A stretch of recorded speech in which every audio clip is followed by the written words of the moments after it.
Why is the health of Americans plummeting?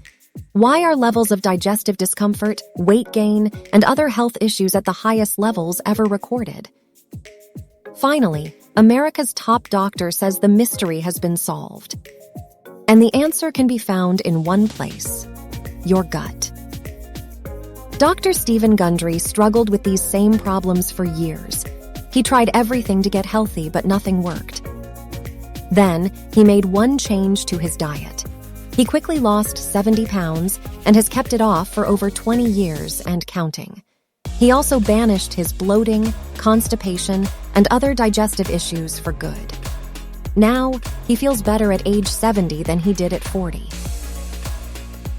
And he's recently shared this technique with thousands of people, including America's #1 self-help guru, Tony Robbins, and several of the most famous celebrities in the world, who all have seen their health transform for the better.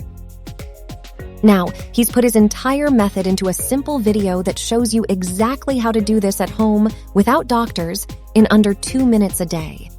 If you want to look better and feel younger than you have in years, head over to healtheasyfix.com right now to watch Dr. Gundry's Gut Cleanse Protocol. Viewers who tried his method say they have more energy, feel much healthier, and have had the best bowel of their life within just a few days of trying. If you want to experience this too, make sure to watch the video before it's taken down. Just click our link in the bio to watch his health-transforming video now.